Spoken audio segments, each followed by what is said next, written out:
It's Wednesday, the 2nd of March, 2022. Welcome to the Fast 5 by Fear and Greed, where we give you the top 5 business stories you need to know in just 5 minutes. I'm Michael Thompson, and good morning, Sean Aylmer. Good morning, Michael. Okay, 5 stories in 5 minutes. Sean, let's get into it. Story number 1, the Reserve Bank Board met yesterday, and the Governor, Philip Lowe, has highlighted the war in Ukraine, unsurprisingly, as a major source of global uncertainty. Yes, he said inflation and particularly energy prices may stay higher for longer.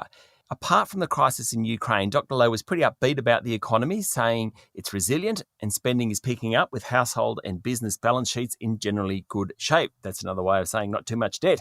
Business is investing again. There's a large pipeline of construction work to be done and policy remains supportive. What's it all mean for interest rates? That's what we care about, isn't it?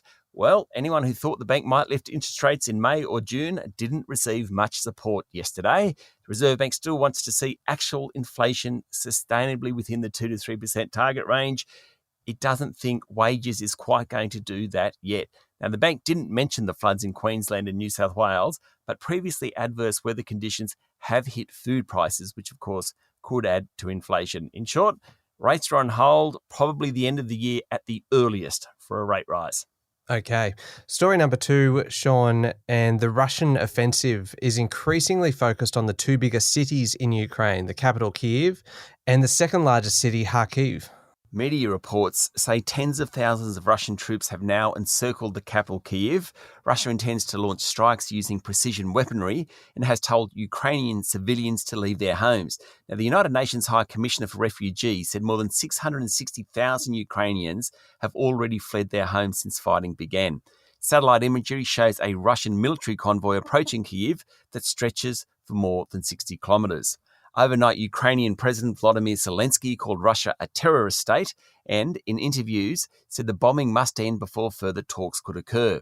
Also, and significantly, China's foreign minister said the situation in Ukraine had changed dramatically and Beijing was ready to play a role in realising a ceasefire.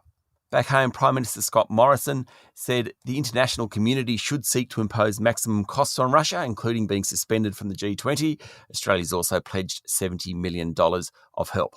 Okay, story number 3. Today, Sean, you mentioned before the flooding emergency in Queensland and in northern New South Wales. What's the latest there? Well, fortunately, the worst of the weather is over in Queensland and also in northern New South Wales, though that area has really borne the brunt of the floods in the past 24 hours. The flooding in Lismore is unprecedented. More than 300,000 residents are subject to 26 evacuation orders in the state, and 17 council areas have been declared a national disaster zone. Premier Dominic Perrottet said the state was experiencing a 1 in 1,000 year event. And the Bureau of Meteorology said the weather in coming days in Sydney and the South Coast would be extreme and unpredictable. Very scary still for many, many residents that are isolated or stuck in their homes with floodwaters around them. Yeah, certainly is. Story number 4, Sean, I want to jump to a different aspect of the Ukraine crisis for story 4. It is about the decisions being made by a lot of CEOs and a lot of companies to either sell or stop supplying products related to Russia. Yes, it's happening all over the place. Now, the Future Fund, which of course is Australia's biggest investment house, it's a sovereign fund which we all own, it said it will wind down its $200 million exposure to companies listed on the Moscow Exchange. Fortescue Metals chair Andrew Forrest said his company's renewables arm would pull back from green projects currently underway in Russia. Aware Super said it had taken steps to sell down its Russian assets. Treasury wine estates have paused shipments to Russia. And one that I really like, not particularly significant financially, but certainly pointed, Dan Murphy's and other outlets in the Endeavour Group have decided to no longer sell Russian vodka, or in fact any Russian alcohol, from their outlets. Good on them. Yeah, absolutely.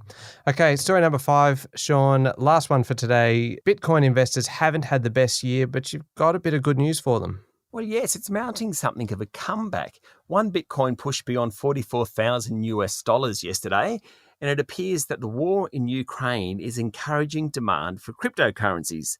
Why? Well, cryptos, and particularly the big ones like Bitcoin and Ether, are considered by some as hedges against inflation. Rising inflation means that cryptos should be worth more, so the argument goes. There are plenty who disagree, but enough that do think that. With energy prices soaring as a result of the war, cryptos are getting a kick along. All right, there you go. The top 5 business stories in 5 minutes, all done. Thank you very much, Sean. Thank you, Michael. It's Wednesday, the 2nd of March, 2022. Remember to hit follow on the podcast, and if 5 minutes isn't enough, you want a bit more detail or you want to hear some interviews as well, you can find our longer daily show called Fear and Greed on your podcast platform. I'm Michael Thompson, and that was the Fast 5 by Fear and Greed. Have a great day.